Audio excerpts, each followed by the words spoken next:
Hello दोस्तों, स्वागत है आपका हमारे यूट्यूब चैनल एग्जाम लेक्चर में। आप लोग का स्वागत है। तो आज हम लोग इस लेक्चर में देखने वाले हैं पॉलिटिकल साइंस का ऑब्जेक्टिव क्वेश्चन। ठीक है, पॉलिटिकल साइंस का ऑब्जेक्टिव क्वेश्चन देखने वाले हैं। हमारा चैप्टर नंबर आज है 4, जो कि है लोकतंत्र की उपलब्धियाँ। ठीक है, लोकतंत्र की क्या क्या उपलब्धियाँ होती हैं वो आज हम लोग इस चैप्टर में देखने वाले हैं।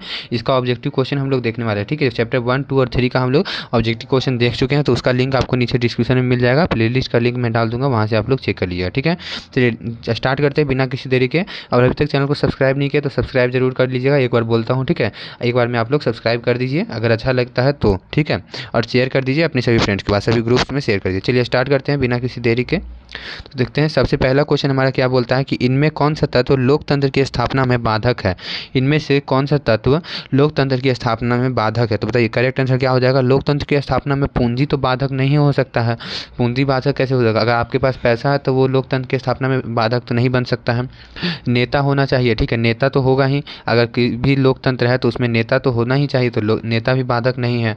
ठीक है, उसके बाद एक ऑप्शन यहाँ दिया है चुनाव। ठीक है, डी नंबर जो है चुनाव। तो लोकतंत्र में चुनाव ही होता है। चुनाव जो जनता के कारण जो चुनाव होता है उसी के कारण तो इसको लोकतंत्र कहते हैं। ठीक है, चुनाव के कारण ही जो प्रत्यक्ष चुनाव होता है उसी के लिए तो ये लोकतंत्र है। ठीक है, उसी के लिए तो लोकतंत्र जाना जाता है। तो ये भी बाधा नहीं है, ये भी नहीं है और ये भी नहीं है। तो अशिक्षा जो है ये एक तरह का बाधा है। ठीक है, कौन सा तत्व तो लोकतंत्र की स्थापना में बाधक है। ठीक है, तो अशिक्षा, अगर शिक्षित नहीं रहिएगा, शिक्षित अगर नहीं रहेगा कोई, तो उसको कोई भी बेवकूफ़ बना सकता है, कुछ भी बना सकता है। अगर शिक्षित रहेंगे तो आपको कोई भी बेवकूफ़ नहीं बना सकता, आपके साथ कोई भी धोखाधड़ी नहीं कर सकता। तो सी नंबर बिल्कुल सही जवाब हो जाएगा। ठीक है, सी नंबर। ठीक है, और इस सब कार्यों को समझ सकता है। अगर शिक्षित रहेंगे तो सभी कार्यों को समझ सकता है। शिक्षा जो है, अशिक्षा रहेगा तो फिर वो सब चीज़ों को नहीं संभाल सकता है कोई भी व्यक्ति। चलिए नेक्स्ट क्वेश्चन देखते हैं। सेकंड नंबर क्वेश्चन को बोलता है लोकतंत्र में सरकारें किसके प्रति उत्तरदायी होती है। लोकतंत्र में सरकारें जो हैं किसके प्रति उत्तरदायी होती है।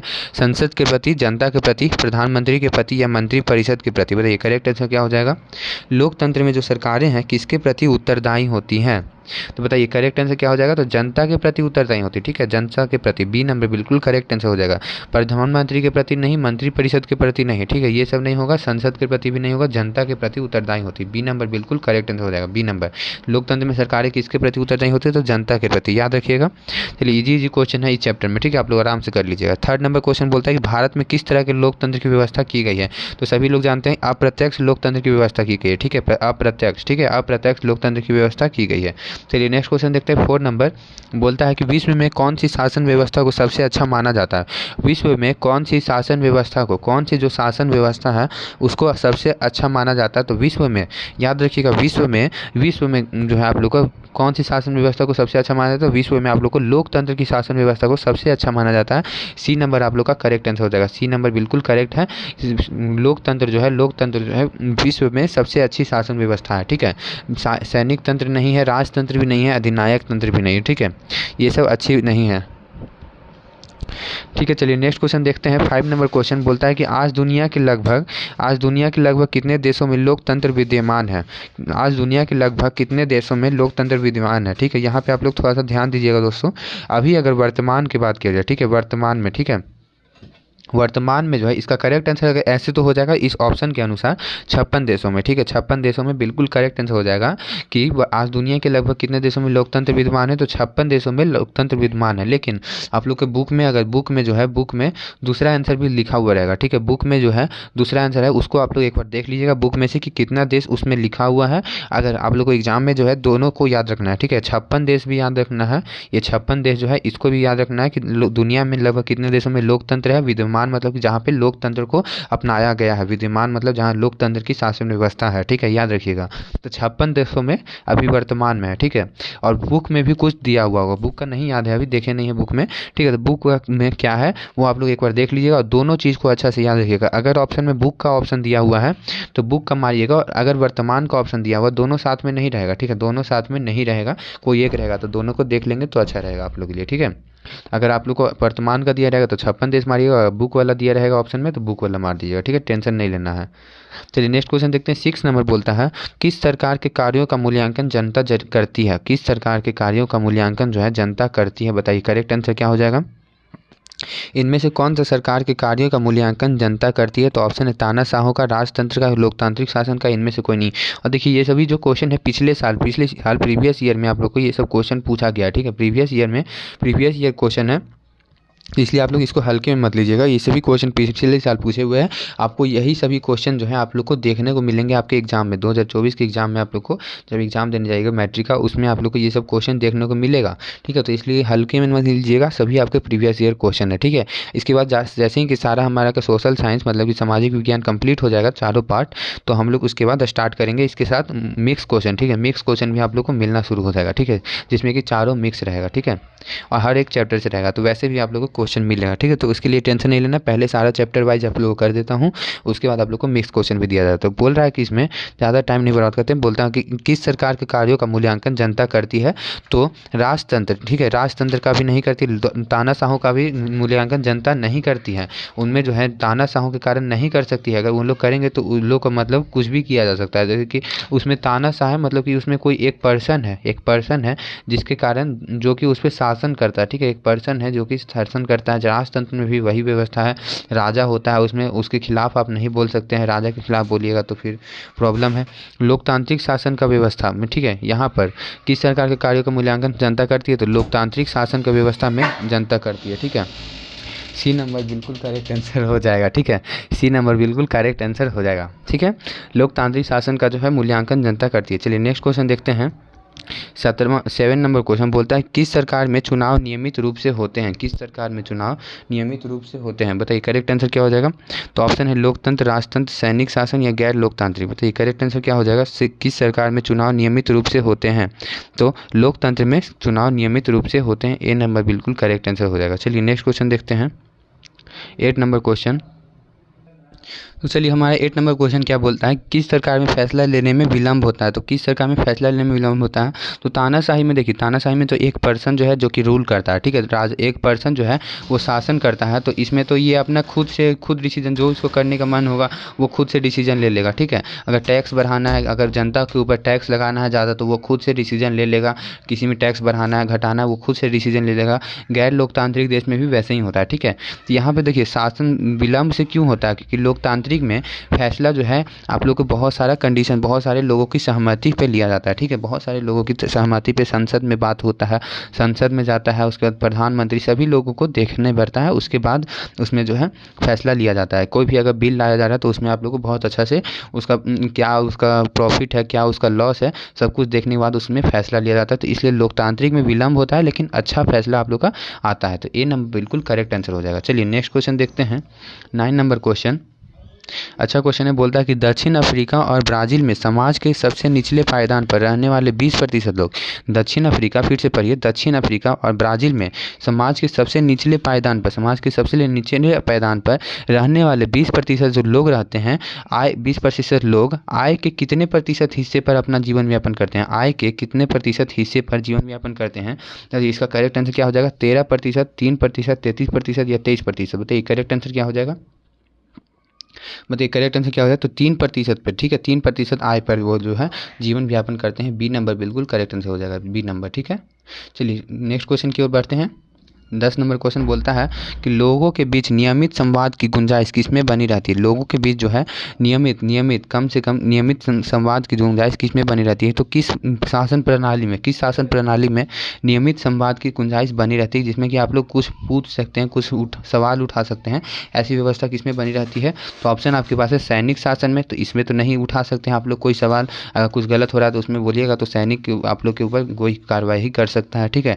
गैर लोकतांत्रिक व्यवस्था में भी नहीं कर सकते हैं, अधिनायक तंत्र में भी नहीं कर सकते हैं, ठीक है, इसमें कि अधिनायक एक फैसला लेता है, लेकिन यहाँ पे लोकतंत्र, ठीक है, लोकतंत्र में आप लोग कर सकते हैं। सी नंबर बिल्कुल करेक्ट आंसर हो जाएगा कि लोगों के बीच नियमित संवाद की गुंजाइश किसमें बनी रहती है, तो लोकतंत्र में। 10 का करेक्ट आंसर क्या हो जाएगा, लोकतंत्र में। सी नंबर बिल्कुल करेक्ट आंसर हो जाएगा, लोकतंत्र में। चलिए नेक्स्ट क्वेश्चन देखते हैं, ईजी सा चैप्टर है ये, ठीक है। 11 नंबर क्वेश्चन क्या बोलता है कि लोकतंत्र में फैसले लिए जाते हैं, लोकतंत्र में कैसे फैसले लिए जाते हैं, व्यक्ति विशेष के द्वारा लिया जाता है या प्रधानमंत्री के द्वारा या सामूहिक समिति से या राजनीतिक पार्टी के द्वारा। बताइए करेक्ट आंसर क्या हो जाएगा, लोकतंत्र में जो फैसला होता है वो किसके द्वारा लिया जाता है? क्या एक व्यक्ति विशेष के द्वारा, जैसे कि हमारे अभी प्रधानमंत्री नरेंद्र मोदी है, ठीक है, तो क्या उनके द्वारा स्पेशल उन्हीं के बस मत से एक फैसला लिया जा सकता है? तो नहीं, वैसा नहीं, प्रधानमंत्री के द्वारा भी फैसला नहीं लिया जा सकता है अकेले, ठीक है। व्यक्ति विशेष के द्वारा भी कोई एक व्यक्ति अपने मन से कोई फैसला नहीं दे सकता है, ठीक है। सामूहिक सहमति से, ठीक है, सी नंबर। यहाँ पे राजनीतिक पार्टी, कोई एक राजनीतिक पार्टी वो सिर्फ अपने राजनीतिक पार्टियों के से नहीं आप लोग कर सकता है, ठीक है। उसमें जो है सामूहिक सहमति के से जो है फैसला होता है। लोकतंत्र में फैसले लिया जाता है कैसे? तो सामूहिक सहमति से। चलिए, सी नंबर बिल्कुल करेक्ट आंसर है। इतना आप लोग को समझा देते हैं ताकि आप लोग का दिमाग में बैठ जाए। थोड़ा सा टाइम लगेगा वीडियो में, लेकिन आप लोग बने रहिए। चलिए नेक्स्ट क्वेश्चन देखते हैं। किसके फैसलों में व्यक्तिगत पूर्वाग्रहों की अधिकता रहती है? कौन सा फैसला में व्यक्तिगत पूर्वाग्रहों की अधिकता रहती है? जिसमें कि व्यक्तिगत आप लोग का रहता है, व्यक्तिगत एक व्यक्ति विशेष उसमें जो है अधिकता रहती है। व्यक्तिगत का जो है फैसला उसमें अधिक रहता है, जनता का उतना नहीं रहता। तो इसमें कौन सा हो जाएगा? तो गैर लोकतांत्रिक में, ठीक है, सी नंबर बिल्कुल करेक्ट आंसर हो जाएगा, सी नंबर गैर लोकतांत्रिक में। चलिए नेक्स्ट क्वेश्चन देखते हैं, 13 नंबर क्वेश्चन। चलिए देखते हैं 13 नंबर क्वेश्चन। बोलता है कि इनमें से कौन सी एक बात लोकतांत्रिक व्यवस्थाओं के अनुरूप नहीं है? चलिए इधर से आप क्वेश्चन थोड़ा सा अलग टाइप से पूछेगा कि इनमें से कौन सी एक बात लोकतांत्रिक व्यवस्थाओं के अनुरूप नहीं है। तो बताइए करेक्ट आंसर क्या हो जाएगा? इसमें बोल रहा है लोकतांत्रिक व्यवस्था जो होता है उसके अनुरूप नहीं है। तो यहाँ पे देखिए कानून के समक्ष समानता होती है, ठीक है। हाँ, तो ये तो होती है कि सभी लोग कानून के समक्ष जो है सेम है, समान है, ठीक है। कोई भी व्यक्ति है वो कानून के समक्ष समान है, ठीक है। स्वतंत्र एवं निष्पक्ष चुनाव होता है, ठीक है, ये भी सही है, ये भी सही है।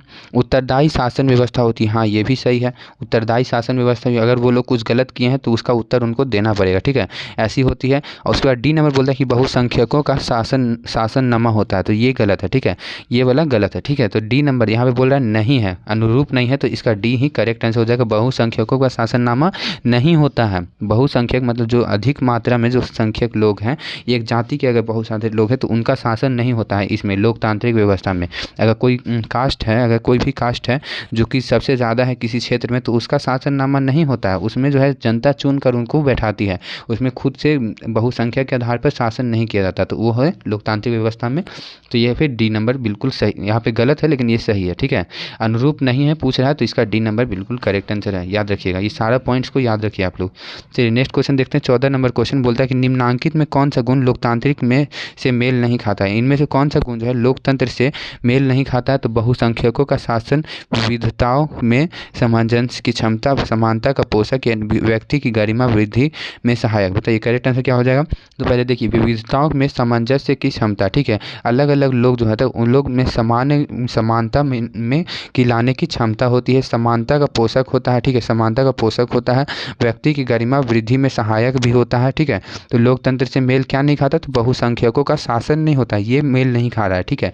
तो ए नंबर बिल्कुल करेक्ट आंसर हो जाएगा। कौन सा मेल नहीं खाता? लोकतंत्र से मेल नहीं खाता, तो बहुसंख्यकों का शासन मेल नहीं खाता, ए नंबर करेक्ट आंसर हो गया। चलिए नेक्स्ट क्वेश्चन देखते हैं। 15 नंबर बोलता है कि लोकतंत्र क्या है? लोकतंत्र क्या है? ऑप्शन है, एक नैतिक दल है, एक राजनीतिक व्यवस्था, या एक सामाजिक मूल्य है, या एक सांस्कृतिक कार्यक्रम है। तो इसका करेक्ट आंसर जो हो जाएगा एक राजनीतिक व्यवस्था है, बी नंबर बिल्कुल करेक्ट आंसर हो जाएगा, एक राजनीतिक व्यवस्था है, 15 का बी। चलिए नेक्स्ट क्वेश्चन देखते हैं। 16 नंबर बोलता है कि निम्न में कौन सा कारक लोकतांत्रिक शासन व्यवस्थाओं के अनुरूपी है? निम्न में से बोला जा रहा है कि निम्न में से कौन सा कारक लोकतांत्रिक शासन व्यवस्थाओं के अनुरूपी नहीं है? तो इसका करेक्ट आंसर क्या हो जाएगा? तो उत्तरदायी शासन व्यवस्था या लोगों का शासन। एक मिनट, शायद क्वेश्चन स्किप हो गया क्या? नहीं, ठीक है। बोल रहा है कि निम्न में से कौन सा कारक लोकतांत्रिक शासन व्यवस्थाओं के अनुरूपी है, ठीक है। तो इसका करेक्ट आंसर क्या हो जाएगा? 16 का करेक्ट आंसर क्या हो जाएगा? तो इनमें से सभी हो जाएगा, ठीक है। विविधताओं में सामंजस्य, उत्तरदायी शासन व्यवस्था होता है, लोगों का शासन होता है। इसमें लोकतांत्रिक शासन व्यवस्था में क्या होता है? लोगों का शासन होता है, ठीक है, लोगों का शासन होता है, उत्तरदायी शासन व्यवस्था होता है, विविधता में सामंजस्य होता है, याद रखिएगा। तो इसका डी नंबर करेक्ट आंसर हो जाएगा। चलिए नेक्स्ट क्वेश्चन देखते हैं, आगे बढ़ते हैं। 17 नंबर में बोलता है कि निम्नांकित किस देश में लोकतंत्र की स्थापना अभी तक नहीं हो सकी है? निम्नांकित किस देश में लोकतंत्र की स्थापना अभी तक नहीं हो सकी है? बताइए करेक्ट आंसर क्या हो जाएगा? ऑप्शन है अमेरिका, ब्रिटेन, म्यांमार, स्विट्जरलैंड। बताइए करेक्ट आंसर क्या हो जाएगा? निम्नांकित कौन सा देश ऐसा है जिसमें लोकतंत्र की स्थापना अभी तक नहीं हो सकी है? इसका करेक्ट आंसर क्या हो जाएगा? 17 का, तो म्यांमार में अभी तक लोकतंत्र की व्यवस्था नहीं हो सकी है, तो सी नंबर बिल्कुल करेक्ट आंसर हो जाएगा। चलिए नेक्स्ट क्वेश्चन, बाकी अमेरिका, ब्रिटेन, स्विट्जरलैंड में व्यवस्था है, ठीक है, तो इसको भी याद रखिएगा, ठीक है। 2 क्वेश्चन यहाँ पे तैयार हुआ। चलिए 18 नंबर क्वेश्चन देखते हैं। बोलता है कि वर्तमान समय में किस शासन व्यवस्था को सर्वाधिक लोकप्रिय माना जाता है। वर्तमान समय में, अभी के समय में किस शासन व्यवस्था को सर्वाधिक लोकप्रिय माना जाता है, तो बहुत ईजी सा क्वेश्चन है, तो लोकतंत्र को सर्वाधिक लोकप्रिय माना जाता है, ठीक है, सर्वाधिक लोकप्रिय है लोकतंत्र, बी नंबर बिल्कुल करेक्ट आंसर है, सबसे अच्छा भी यही है, ठीक है। चलिए आगे बढ़ते हैं। 19 नंबर क्वेश्चन, 4-5 क्वेश्चन और है, देख लेते हैं। बोलता है कि निम्नांकित में कौन सा कथन लोकतांत्रिक शासन पद्धति के संदर्भ में सही नहीं है। इनमें से कौन सा जो कथन है, ये सारे कथन है, उनमें से लोकतांत्रिक शासन पद्धति के संदर्भ में नहीं है। बताइए करेक्ट आंसर क्या हो जाएगा। तीव्र आर्थिक विकास दर, राजनीतिक जागरूकता, विविधताओं में सामंजस्य, लोकतंत्र में विश्वास। बताइए करेक्ट आंसर क्या हो जाएगा। इसमें से सही नहीं है। तो इसमें देखिए राजनीतिक जागरूकता होता है, ठीक है, राजनीतिक जागरूकता भी होता है, विविधताओं में सामंजस्य, इसको आप लोगों में शुरू में समझाया था कि सी नंबर ये भी सही है। लोकतंत्र में विश्वास होता है लोगों को, तो ये भी ठीक है। लेकिन तीव्र आर्थिक विकास दर, ये वाला कोई गारंटी नहीं है, ठीक है। कौन सा कथन लोकतांत्रिक शासन पद्धति के संदर्भ में सही नहीं है, तो तीव्र आर्थिक विकास दर, ये जो कन्फर्म नहीं है कि तीव्र आर्थिक विकास दर होगा ही, या कम भी हो सकता है लोकतांत्रिक शासन पद्धति में, या ज़्यादा भी होता है, तो यहाँ पे ए नंबर आप लोग का करेक्ट आंसर हो जाएगा। तीव्र आर्थिक विकास दर नहीं होता है, तो ये ए नंबर बिल्कुल करेक्ट आंसर हो जाएगा। चलिए नेक्स्ट क्वेश्चन देखते हैं। 20 नंबर बोलता है कि निम्नांकित कथनों में लोकतंत्र के मूल्यांकन के लिहाज से कौन सा कारक लोकतांत्रिक व्यवस्थाओं के अनुरूपी नहीं है।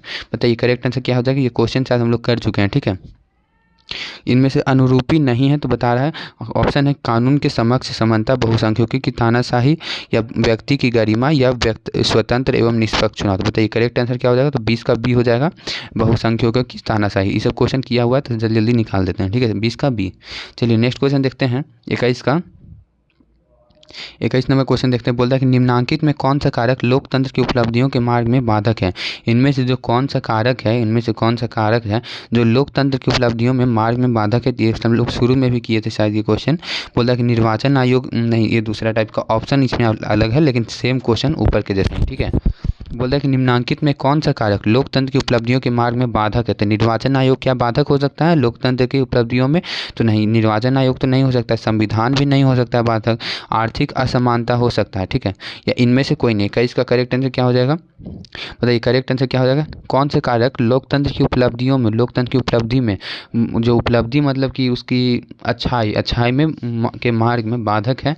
तो निर्वाचन आयोग तो वो खुद चुनाव कराता है, ये बहुत अच्छा ही निष्पक्ष चुनाव होता है, तो उसमें ये ठीक है, ये इसकी उपलब्धि है। संविधान जो है बहुत अच्छा संविधान लिखा हुआ रहता है लोकतंत्र में, जिसमें कि सभी को ध्यान में रखकर संविधान को बनाया जाता है, तो ये भी बिल्कुल एक उपलब्धि है लोकतंत्र का। लेकिन आर्थिक असमानता, सभी लोग जो है आर्थिक रूप से अलग अलग असमान है, कोई बहुत ज़्यादा अमीर है, कोई बहुत ज़्यादा गरीब है, तो ऐसा टाइप से, तो वो हो गया आर्थिक असमानता होता है लोकतंत्र में, ठीक है। तो इसकी ये उपलब्धि जो है ये बाधक है, ठीक है, आर्थिक असमानता का, ठीक है। सी नंबर बिल्कुल करेक्ट आंसर हो जाएगा, आर्थिक असमानता।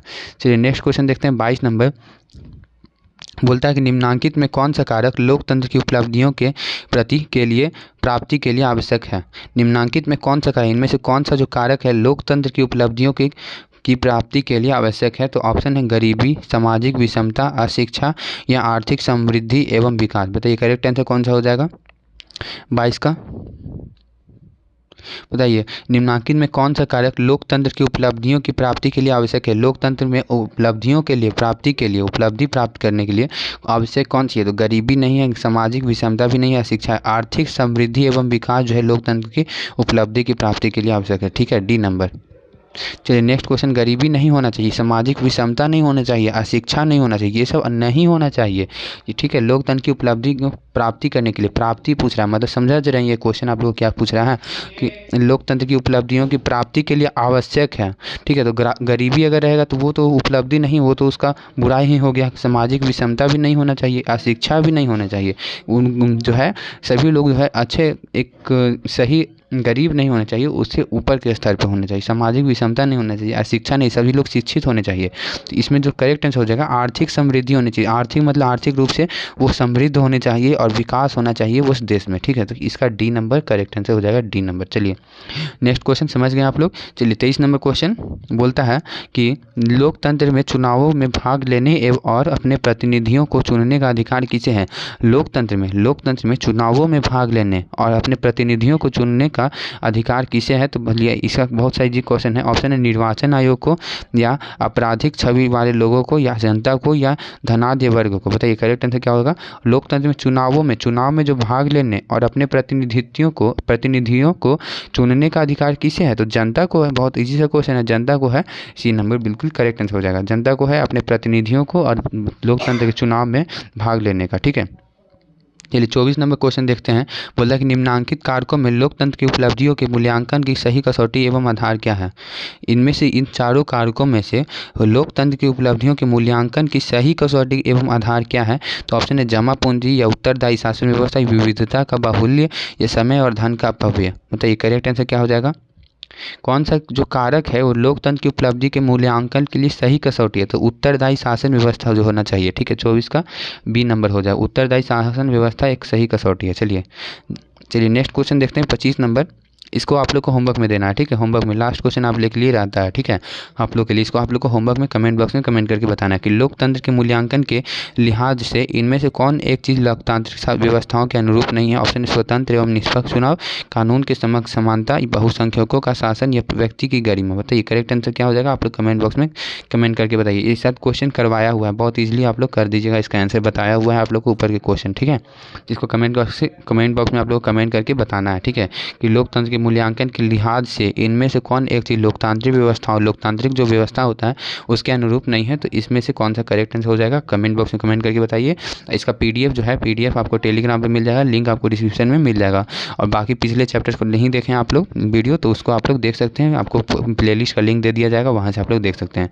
चलिए मिलते हैं नेक्स्ट क्लास में। बाय, जय हिंद। अब कोशिश करूँगा कि एक दिन में आप लोग को दो वीडियो प्रोवाइड किया जाए, 2 क्लास प्रोवाइड किया जाए, ठीक है। एक सब्जेक्टिव और एक ऑब्जेक्टिव का, ठीक है। सब्जेक्टिव का ज़्यादा देरी का नहीं आएगा वीडियो, 10 मिनट का ज़्यादा से ज़्यादा, ठीक है। छोटा क्वेश्चन को उठाकर जो कि एग्जाम में आपसे पूछा जाएगा उसको आप लोगों को बताया जाएगा, ठीक है। तो ठीक है, मिलते हैं नेक्स्ट क्लास में। बाय, जय हिंद। थोड़ा लंबा हो गया है वीडियो, 21 मिनट का, ठीक है। बाय।